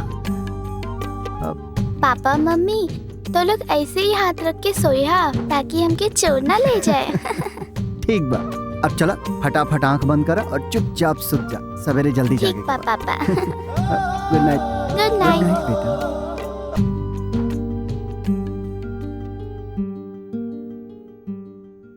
छोड़ता हमके, मत ले जा हमके, छोड़ता ना, नहीं छोड़ता छोड़ता छोड़ता। पीहू पीहू कहाँ बोल बेटा? पापा हाँ एगो आदमी हमके लेके जात रहला। केहू नहीं खे बेटा, देखा तू पापा और मम्मी के लगे बाड़ू। हाँ बेटा देखा केहू नहीं खे। हाँ, पापा एगो काला सिंह वाला आदमी हमके लेके जात रहला। पापा हमें बचा ला ना, हम कहीं ना जाए। ना ना बेटा, तू सपना देखत रहलू और सपना तो झूठ होला ना। हमनी के तो पास में बानी जा। आवा पीहू, हमार पीहू के केहू नहीं खेले के जात, और जे भी आई ना ओकरा के मार के भगा देम। तू तो हमार बिटिया हो ना, सुझ जा।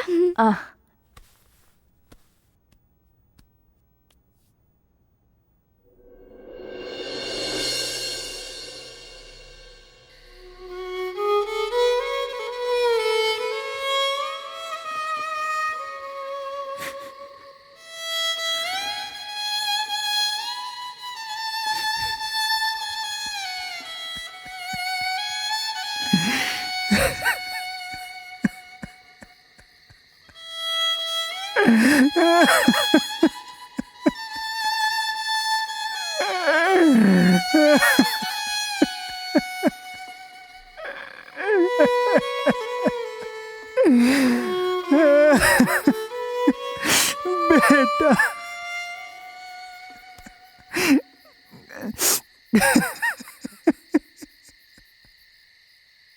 ना शिव, संभाला अपने आप के। तू ई तरह टूट जाइबा तो पीहू के का होई, ओकरा बारे में सोचब। संभाला। हम अपनी बिटिया के खोवल लेके जब भी ओकरा बारे में सोचा तानी छाती फाट जाता। कहाँ जाई का करी कि हमार बेटी ठीक हो जाए, हमार पीहू ठीक हो जाए। कोनो रास्ता लौकत नहीं खे। अगर होइत ना तो हम चुप ना बैठती, अपन बिटिया खातिर सारा दौलत कुर्बान कर देती। पर शायद भगवान के ई है मर्जी बा।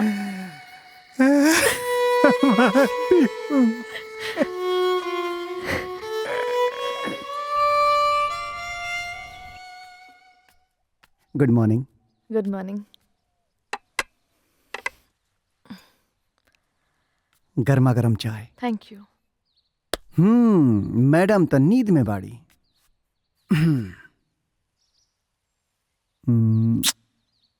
गुड मॉर्निंग बिटिया। गुड मॉर्निंग पापा। बेटा देखा पापा तोहरा खातिर प्रोटीन लेके आइल बाना, जल्दी से पीला। पापा हमरा प्रोटीन पियला के मन नहीं खे। बेटा ये प्रोटीन ना है, पापा एमे अपन प्यार और अपन मिठास मिला के ले आइल बाने।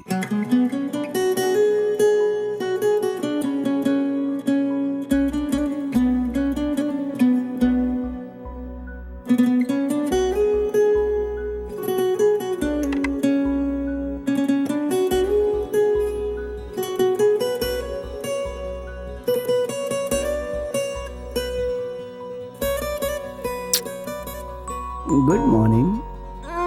Good morning. हमरा सुते द, नींद आवता। यही से तो कहे नहीं मैडम कि टाइम से सुतल करा। अच्छा, रात भर सुते कहाँ देला, रात भर जगावेला। जगावे के परमिशन तो तोहरा के कोर्ट से ले बानी। अच्छा सुनो, चाय ले आइल बानी, चाय पी लो।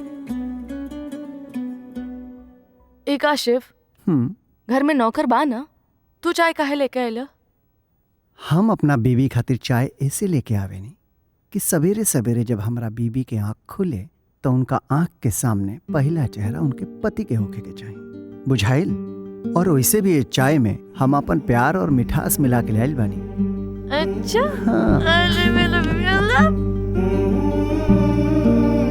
मम्मी का भइल? कुछ ना।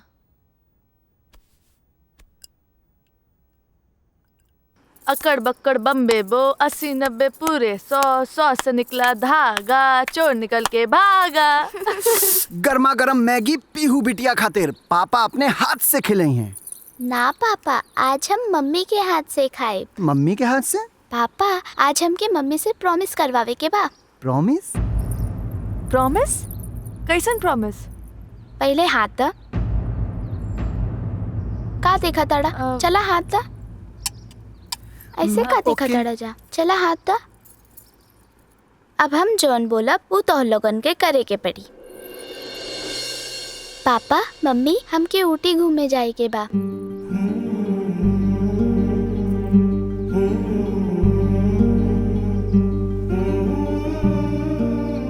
प्लीज पापा, प्लीज मम्मी, हमके ऊटी जाए के बा।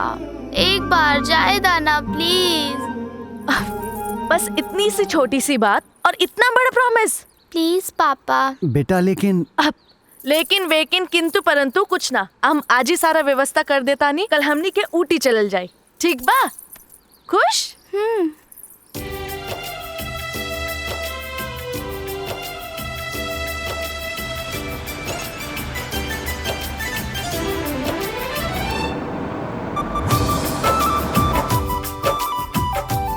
मम्मी ऊटी कितना सुंदर बाना। पापा हमके शिवॉय होटल में रुके के बा। शिवॉय होटल? तोहरा के कैसे पता शिवॉय होटल के बारे में? हम मम्मी के फोन में गूगल करके देखनी। ओह, लेकिन बेटा शिवॉय होटल में ना रुके के। प्लीज पापा, मम्मी पापा के बोला ना प्लीज। ओके डन। भैया शिवाय होटल ले लो। हाँ।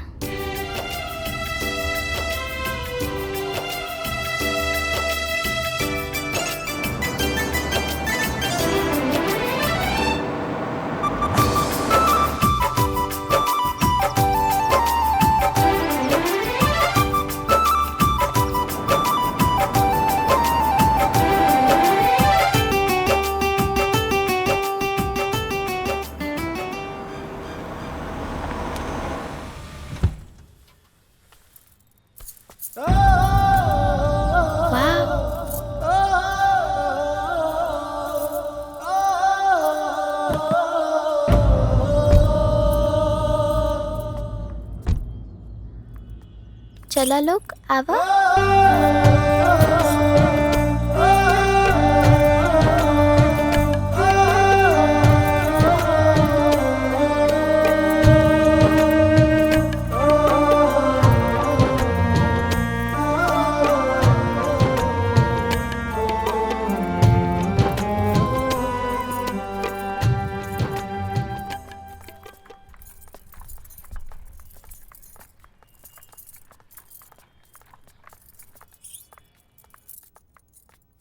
Good morning ma'am. Good morning.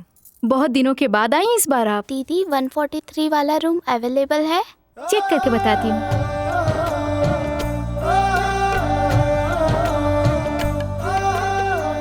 बेटा 143 का है? 143 तो मेरा लकी नंबर है। रूम अवेलेबल है। अगर इनका इतना ही मन हो रहा है तो इसे ही बुक कर देती हूँ। जी जी सर, लीजिए। पापा जल्दी से गाड़ी मंगवावा, हमके तो लोगन के लेके एक जगह जाए के बा।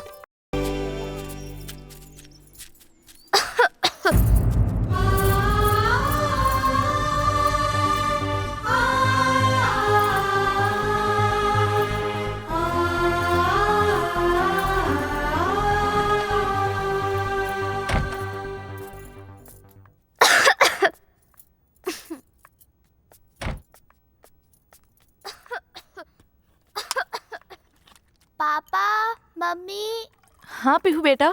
इधर आवा।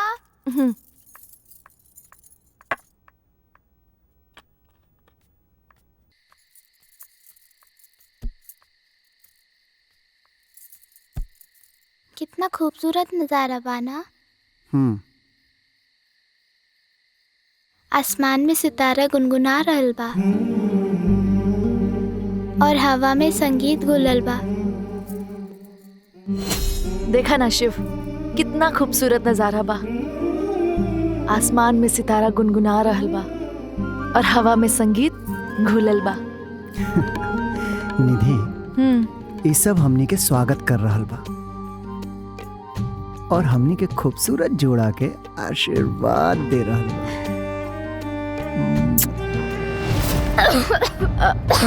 पीहू, संभाला। पीहू, पीहू, पीहू, अंदर लेके चलो। आओ, चलो आराम करो। पहले ऊटी, फिर उहे होटल, फिर उहे रूम नंबर, फिर उहे जगह, फिर उहे गाना, उहे शब्द। ये सब पीहू के कैसे पता बा?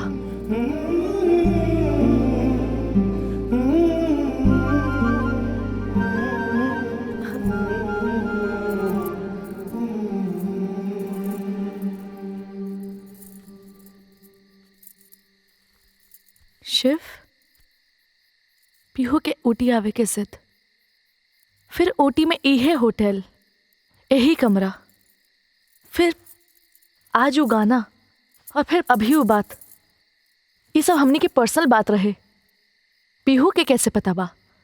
कहीं तू ना निधि, हम पीहू के कुछ नहीं बतौले और यह सोच के तो हमहू हैरान बानी कि आखिर ये बात पीहू के पता कैसे बा। शिव, बात जॉन भी होके, पर पीहू के ये सब बात ना हमरा के सोचे पे मजबूर करता। निधि, पीहू अभी बच्चा बिया, नादान बिया, ओकरा बात के इतना सीरियस लहला की जरूरत नहीं है। और वैसे भी पीहू हमनी के खून है, शायद यही वजह से ओकरा के सब कुछ पता होके। अब रात बहुत हो गई बाटे, चलो चला आराम कर लो।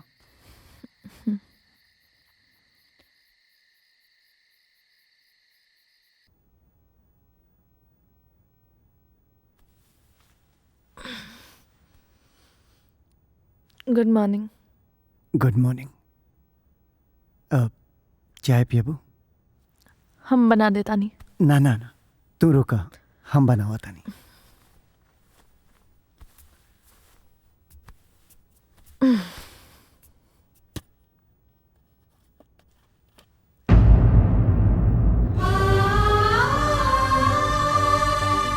शिव, शिव, देखा ना पीहू के तेज बुखार बा।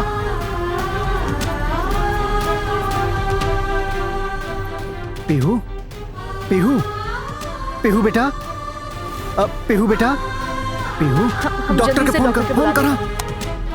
पीहू बेटा।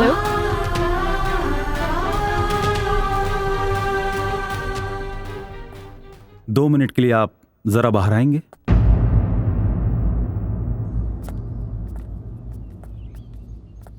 आप लोग माँ बाप हैं या इस बच्ची के दुश्मन?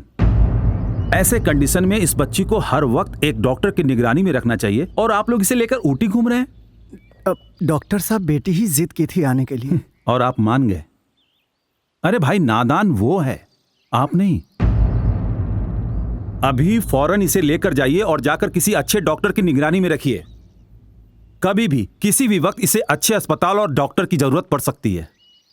अभी तो मैंने इंजेक्शन दे दिया है, सुबह तक बुखार उतर जाएगा, ध्यान रखिएगा।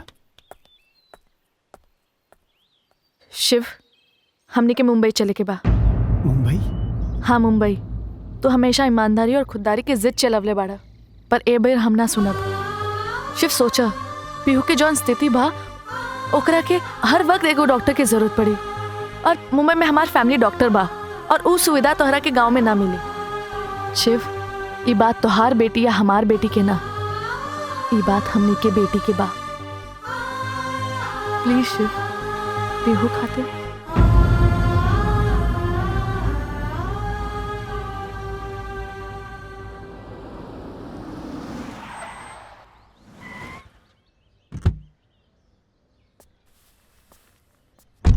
आई मैडम।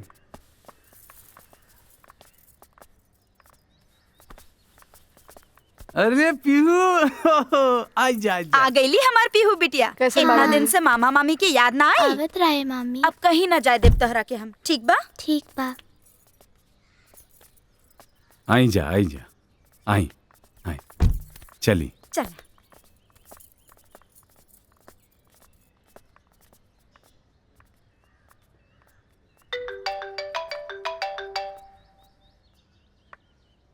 हेलो।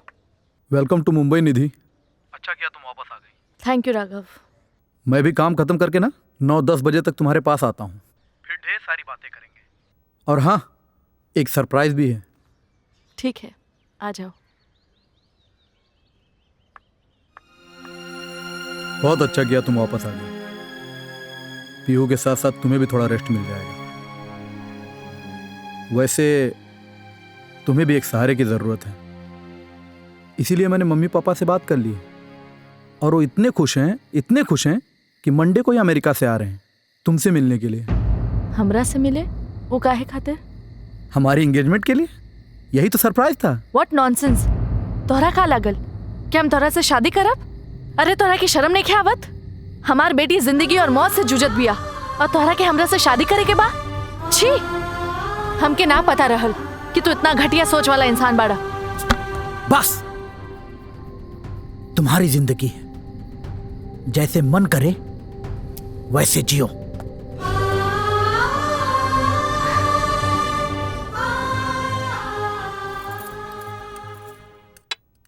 ना पापा, हमके भूख नहीं खे। काहे बिटिया? ई सब तो तहरे खातिर बनेले बानी। चला खा। बेटा खा ला, तोहरा के दवाई खाए के बना। खा लो बेटा। प्लीज पापा, हमके नहीं के खाए के। बेटिया, बिना खाए तू दवाई कैसे खाइबू? आवा, मम्मी तरह के खिया दी। आ कर। Very good.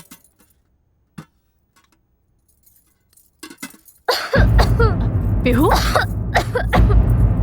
पीहू बेटा, पानी पी लो, पानी पी लो। पीहू, पीहू बेटा, पीहू बेटा, पीहू, पीहू, पीहू, पीहू बेटा, पीहू, पीहू, पीहू, पीहू। भाई साहब, शिव, डॉक्टर के फोन लगाएंगे। हॉस्पिटल चला।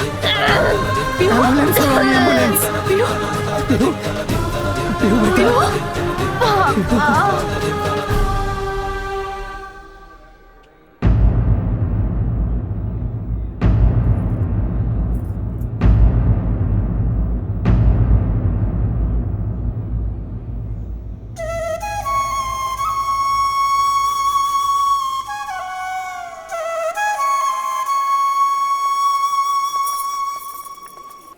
डॉक्टर, डॉक्टर मेरी बेटी। सॉरी निधि, पीहू के पास वक्त नहीं है। आखिरी वक्त में वो आप लोगों से मिलना चाहती है।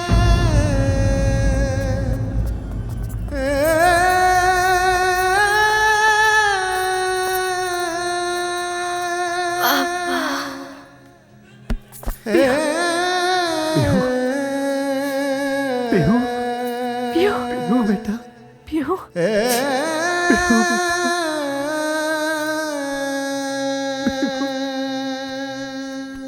पापा। हाँ बेटा। अब हम ना बचब ना? ना बेटा, तू ठीक हो जाएगा बेटा। ना पापा, हमके सब पता बा कि हमके ब्लड कैंसर बा। हम मरे वाला बानी। हाँ पापा, वो दिन लखनऊ में डॉक्टर अंकल की बात सुन ले रानी। मशीन वही बताएगी जो बीमारी होगी। सच्चाई यही है कि तुम्हारी बेटी ब्लड कैंसर के लास्ट स्टेज पे है।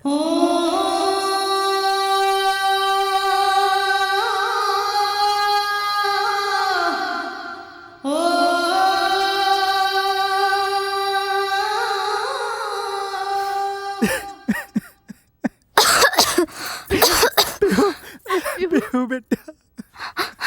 मम्मी पापा मम्मी हम पापा की डायरी पढ़ ले रहनी, यही से हमें सब पता रहे। मम्मी पापा हम तो लोगन से एगो चीज मांगी का, मना मत करी। हाँ ना बेटा ना मना करो। वादा करो पापा कि हमें वापस ले आईबा। बेटा पापा तोहर बेटी बनके मम्मी के कोख से जन्म लेवे चाहता नहीं। प्लीज पापा मना मत करी। हाँ प्लीज मना मत करी। हाँ पापा हमरे आंखें के सामने मम्मी से भी याद करा ना, ये हमार आखिरी इच्छा बा। रामो माचिस ले आ।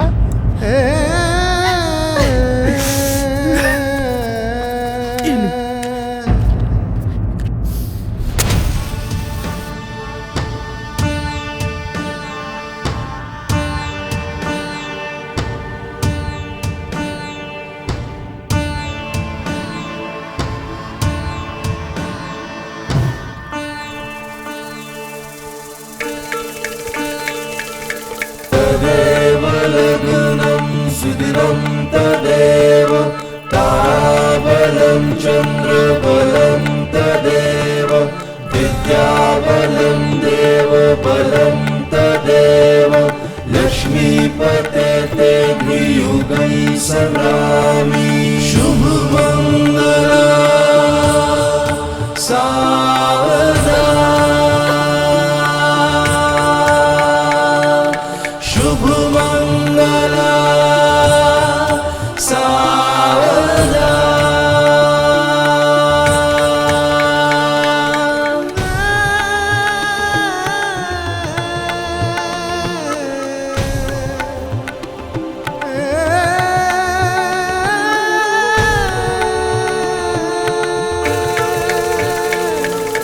तदेव लग्नं सुदिनं तदेव ताराबलं चन्द्रबलं पापा सिंदूर, पापा सिंदूर।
पापा मम्मी पापा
हम जाना तानी पापा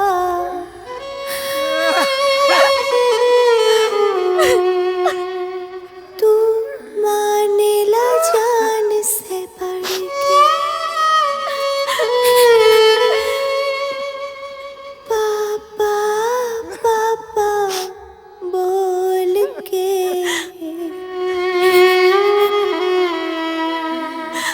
देखा जियरवा धड़के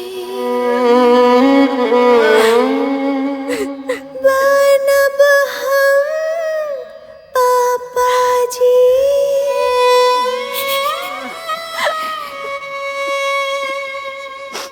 बनब हम पापा जी बुढ़ापा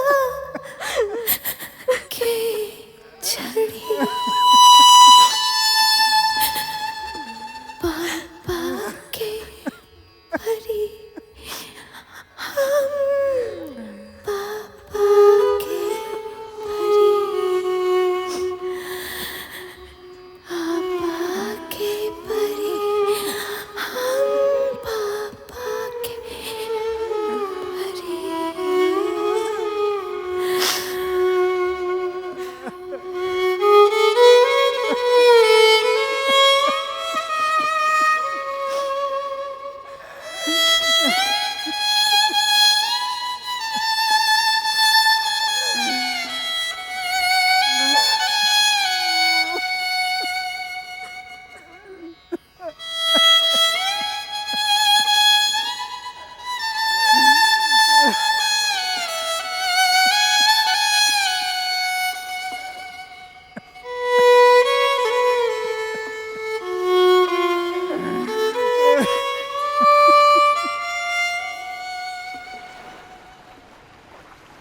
निधि, पीहू के ख्वाहिश पूरा करे खातिर अस्पताल में हम जौन कुछ भी कैली ओकरा खातिर माफी चाहतानी। हम गाँवे जातानी, ट्रेन के टाइम हो गइल बा। अपन ख्याल रखिया।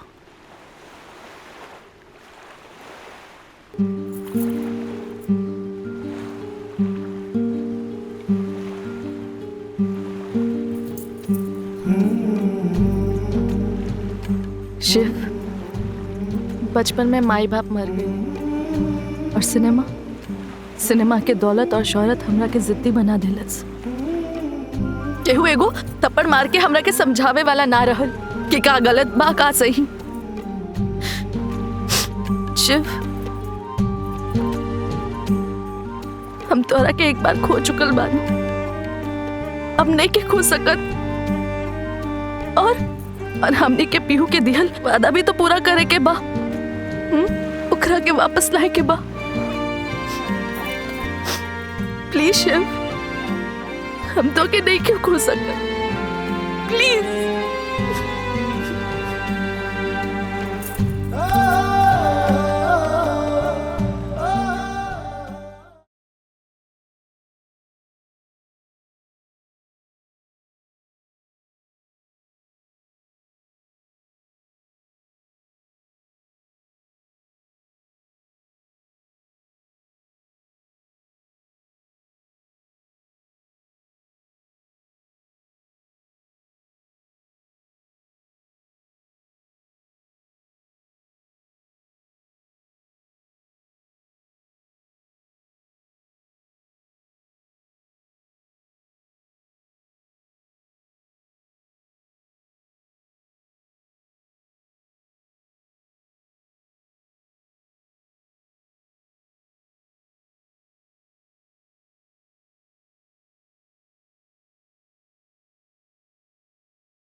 जज आंटी, मेरी मम्मी के पास उनकी बहुत बड़ी दुनिया है और मैं उस दुनिया की एक हिस्सा हूँ।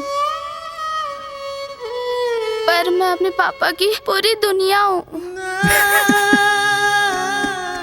जज आंटी, अगर किसी की दुनिया से एक हिस्सा निकल जाए तो उसे कोई फर्क नहीं पड़ता, पर अगर किसी की दुनिया ही निकल जाए तो शायद वो जिंदा ना रह पाए। तो प्लीज जज आंटी, मुझे अपने पापा के साथ रहने दो ना, प्लीज।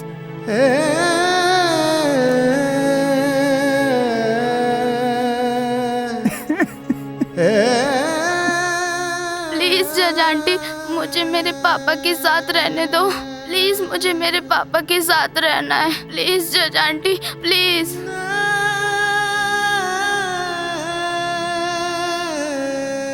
इस इंसाफ के मंदिर में और न्याय की कार्रवाई में एक छोटी सी चूक रह गई है।